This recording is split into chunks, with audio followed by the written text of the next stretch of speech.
김은지입니다. 사실 청심환 먹고 올까 유혹이 있었는데 제가 만약 헛소리를 한다면 저 친구가 저래서 그리스도가 필요하구나 생각해 주시고 표정 관리 좀 잘해주세요. 다음 발표를 시작하겠습니다. 저는 먼저 현장에서 기도로 뚫었던 증거를 말씀드리고 하고 있는 일 그리고 비전 순서로 말씀드리겠습니다. 저는 한때 수영 전도사님이 저만 보면 너 회사 안 그만두고 잘 다니냐? 웬일이냐? 이렇게 하셨어요. 성대모사 한 건데 전도사님을 비롯해서 지인 모두가 제가 회사를 다니고 있다는 사실에 굉장히 놀라워하세요. 왜냐하면 저는 4군데의 직장을 2달 만에 모두 퇴사를 했습니다. 무단 퇴사였는데요.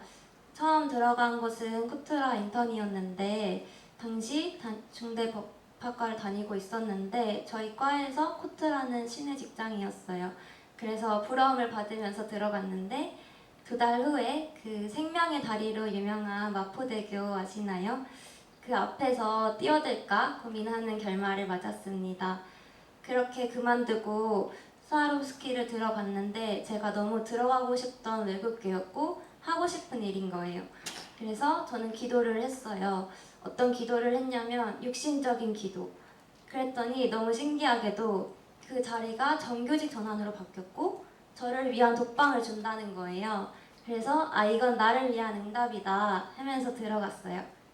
그리고 전 완전히 노예가 되어졌습니다. 제가 들어간 이후로 저희 팀은 합심한 듯이 칼퇴를 했고 저는 매일 혼자 12시에 집에 가서 주말에는 몸져 누워 예배를 나오지도 못했어요. 심지어 어떤 일도 있었냐면 제가 열이 엄청 났는데 저희 부장님이 아파서 쓰러져도 회식은 가야 된다 라는 철칙하에 술을 먹었는데 저는 괜찮은데 본인이 만취를 하신 거예요. 그래서 그 부장님 차를 대리기사랑 주차를 하러 가는데 전화가 와서 자기 차 비싼 거니까 뭐 기스 내면은 다 물어내야 된다 뭐 그런 얘기를 하시는 거예요. 그래서 난 누군가 여긴 어딘가 이러면서 대리기사분이 저를 위로해줄 만큼 그 차에서 엉엉 울었던 기억이 있어요. 근데 더 슬픈 이야기는 모두가 아시는 제 영적인 문제 흘리고 떨어뜨리고 잃어버리고 제가 상처로 생각과 마음이 잡혀 있다 보니 그날 밤에 지갑을 잃어버렸고 당시 인턴 월급이 120만 원이었는데 100만 원 가까이를 다 잃어버렸어요. 그럼 이쯤 되면은 깨달을 만도 하잖아요.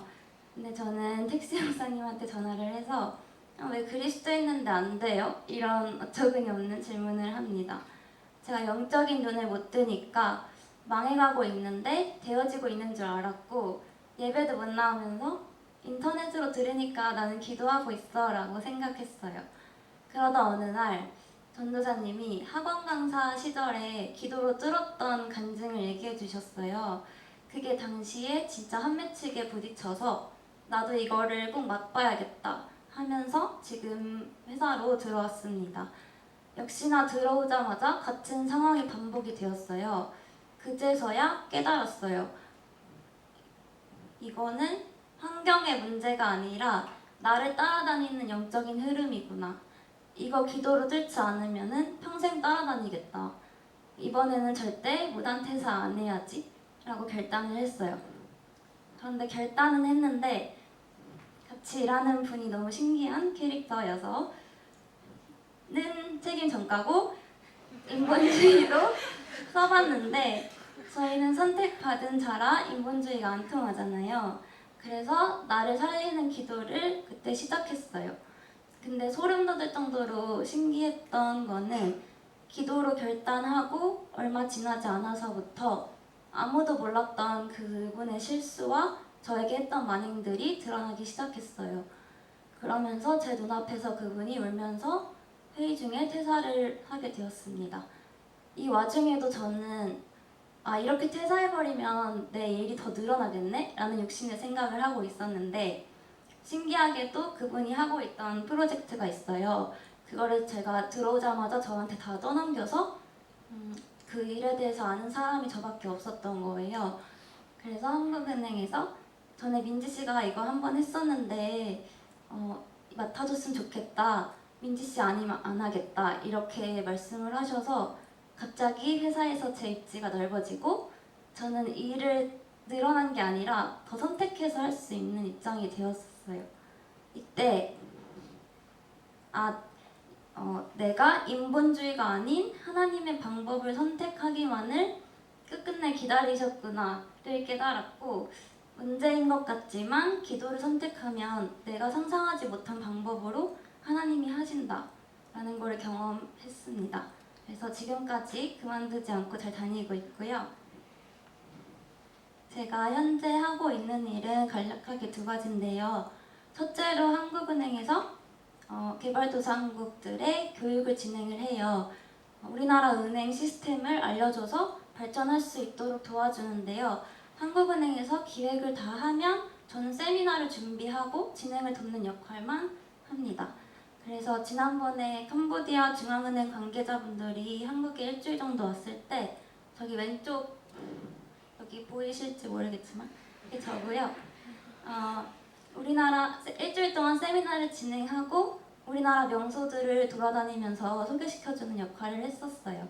저기 오른쪽 사진에 저 잘 나온 저 왼쪽 분도 캄보디아 은행 실무진, 높은 실무진이세요. 그리고 두 번째로 하는 일은 베트남의 하노이 대학교랑 베트남 CEO 과정을 운영하는데요. 기업 대표들, 고위 공무원들이 베트남으로 사업을 확장하거나 노후를 거기에서 보내고 싶거나 인맥을 쌓기 위해서 듣는 과정인데 저는 매주 하는 일은 베트남 국내외 전문가들을 섭외하고 교재 만들고 출석 체크하고 또 마지막에 사회 보고 마지막에 8박 9일 현지 연수를 이제 다녀올 수 있도록 세팅을 하고 함께 갑니다. 현재 들으시는 분 중에는 MBC 국장, 청와대 경호처장, 그리고 그 유명한 조선일보 방씨 가문 아시나요? 네, 그쪽 분도 계세요. 그래서 현지 연수에서는 사진에 보시다시피 대사관, 코트라, 현지 진출한 기업들을 방문했고요. 이번에도 베트남 하노이 대학교에서 베트남 국장들을 모셔서 강연을 진행하셨습니다. 화면을 보시면 차례로 투자국 국장, 하노이 대학교 총장, 재무부 국장님이시고 저기 오른쪽에 밑에 계신 분이 현재 베트남 대사님이세요. 처음에는 저는 이 현장에서 솔직히 무관심이었어요. 국회의원이면 뭐해? 우리 아빠가 될 것도 아닌데. 근데 이 현장에 있는 이유를 질문하면서 보게 된 것은 먼저 모든 사람은 의식주에 묶여 있다는 거예요. 이미 평생 먹고 마실 게 보장된 사람들은 거기서 자유할 수 있을 것 같잖아요. 근데 더 좋은 걸 먹고 마시기 위해서 더 묶여 있어요. 그리고 영원히 살 것처럼 살더라고요. 근데 치명적인 약점이 뭐냐? 자존심이에요. 한 번은 저희 단톡방에서 부장검사가 나갔어요. 그래서 왜 나가신 거냐 물었더니 자기가 이 분야 최고 전문가인데 자기 앞에서 다른 분을 소개시켜달라고 하신 거예요. 그래서 자기를 인정해주지 않는 것 같아서 굉장히 화가 나셨어요. 그걸 보면서 내 자아를 부인할 수 있는 영적 싸움의 비밀이 있는 우리가 이 부분에서는 더 낫구나. 참 감사하다라고 느꼈습니다. 그리고 지난주 베트남을 다녀왔는데 먼저 중보기도 해주셔서 진심으로 감사하고 큰 힘이 되었습니다. 저보다 약 일주일 전에 목사님이 베트남 선교를 가셨는데 사실 먼저 그 땅의 흑암을 다 밟고 오셨기 때문에 자유와 해방된 마음으로 출발을 할 수 있었어요. 출장을 가면서 어떤 마음으로 갔냐면 내년에 베트남 선교에 꼭 동참하고 싶다. 그리고 현장에서 영적으로 봐야 될 것들을 보고 준비해야 될 걸 발견하고 오게 해달라는 기도 속에 갔어요. 베트남 다녀오면서 나누고 싶은 두 가지는요. 먼저 베트남은 엄청난 속도로 발전을 하고 있고 목사님 말씀처럼 혁신 의지가 굉장해요. 제가 9년 전에 놀러 갔던 베트남 땅이라고는 상상할 수 없을 만큼 건물 외관부터 사람들 패션까지 너무도 세련되어져 있었어요. 그런데 속도는 빠른데 문제는 어디로 가고 있는지 방향성이라는 거죠.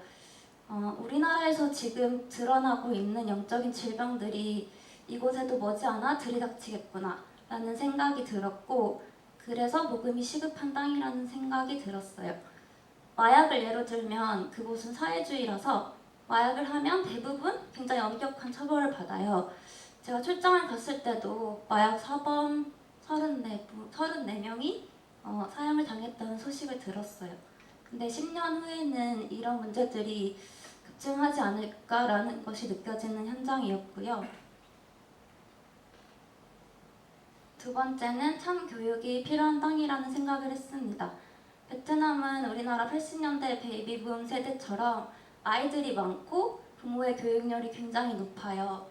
그런데 제대로 된 교육시설이 아직 없습니다. 제가 이쪽 일을 하고 싶었던 이유는 교육 방식이 아이들의 인생에 막대한 영향을 끼친다고 믿기 때문이에요. 개인적으로 저는 대치동에서 자라면서 제 초등학생부터의 루틴을 잠깐 말씀드리면, 아침에 일어나서 아버지가 학교에 데려다 주세요. 그럼 학교가 끝나면 어머니가 도시락과 함께 학교 앞에 와 계세요.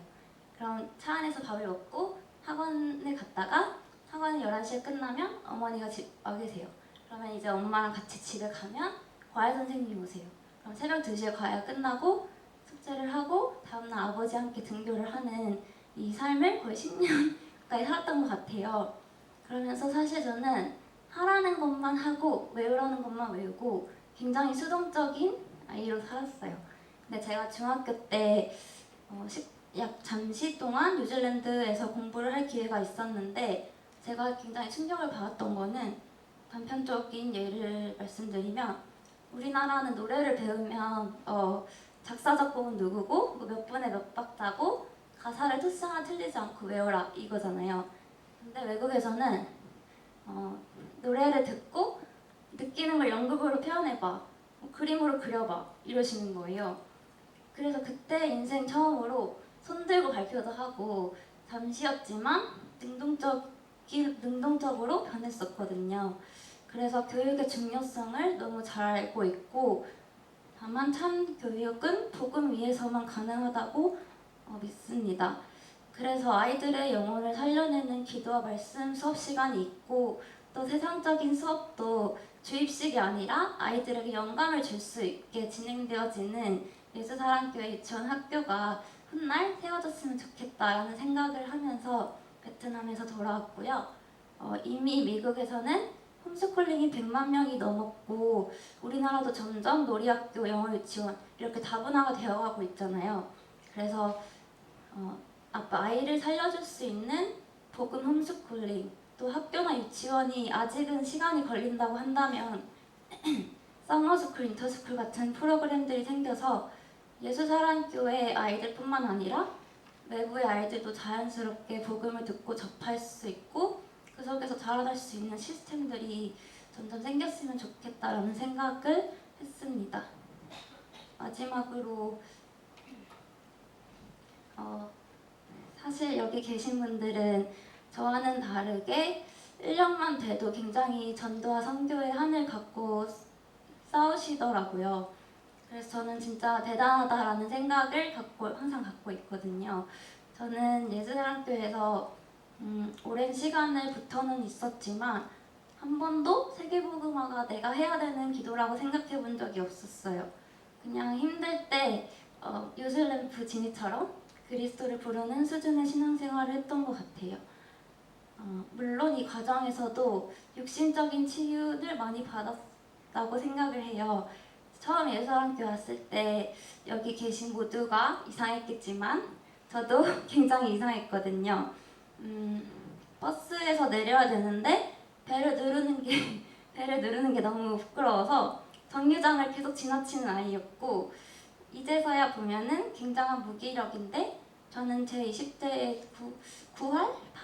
8할을 제 방에서 누워서 보냈어요. 어느 정도였냐면 대학교 1학년 때는 올레프를 받고 출석 미달로 대접도 받을 만큼, 근데 그냥 특별한 이유는 없었고 관심을 받는 것도 싫었고 친구랑 노는 것보다 혼자 있는 게 너무 좋았고 그냥 무기력 속에 있어서. 근데 이렇게 나와서 발표를 어찌됐든 하고 있잖아요. 그래서 많은 육신적인 치유가 임했다고 믿습니다. 그런데 작년에 어떤 사건들 속에, 가정의 사건들 속에 진짜 영적인 세계를 사실적으로 인정하게 되어지고 처음으로 복음의 결단이란 걸 시작했고 9년을 들었던 말씀이 다르게 들리기 시작했어요. 그리고 전도자에 대한 감사가 밀려왔어요. 그 전까지는 전도사님, 목사님, 다락방을 맨날 펑크내도 전혀 죄송함이 1도 없었거든요. 근데 이제는 제 인생에서 가장 잘한 일이 고백하는 거. 지난 10년간 내 인생에 어려움이 왔을 때 내가 예배를 잘 나오고 있든 아니든 새벽 3시든 4시든 무슨 다급한 상황에도 저는 항상 수영 전도사님한테 전화를 했어요. 그게 가장 잘한 일이라고 생각을 하고 있고 사실은 그 감사가 회복되어지면서 그걸 보답해야겠다는 마음이 들어서 가장 기뻐하실 일이 뭘까 생각했을 때 내가 뿌리 내리는 거다라는 결론이 나와서 더 결단을 했던 것도 있고 저도 제가 만나는 모든 사람들에게 그들의 인생에 문제가 왔을 때 생각나는 사람이 되어지고 싶다라는 가슴이 정말 갖고 있습니다. 그래서 불과 1년 전 기도의 내용과 지금이 현저히 달라졌고 1년 전까지만 해도 제 인생의 목표는 혜선 언니 어디 계시죠? 혜선 언니가 그랬거든요. 은지야 너는 100억 있으면 너 혼자 방에서 초콜릿 먹으면서 평생 안 나올 거지? 이랬는데 제가 너무 놀랐어요. 어떻게 알았지? 진짜 너무 놀랐어요. 근데 지금은 하나님의 일에 쓰임받는 인생을 살아야겠다. 그것만이 가장 가치 있는 인생이다로 바뀌었고 매일매일 바꾸는 영적 싸움 속에 있는 것 같습니다. 그래서 저는 이런 건 남이 해줘야 되는 말인데 제 앞으로가 더 기대가 되어지는 것 같아요. 그래서 이제는 먼저 영적인 것부터 준비해서 다가오는 추석, 다가오는 합숙, 그리고 입양인 사역 정말 많은 하나님의 일들이 진행되어지잖아요. 예수양교회에서. 그래서 그 속에 작은 것부터 쓰임받을 수 있는 자로 날 거듭나겠습니다. 감사합니다.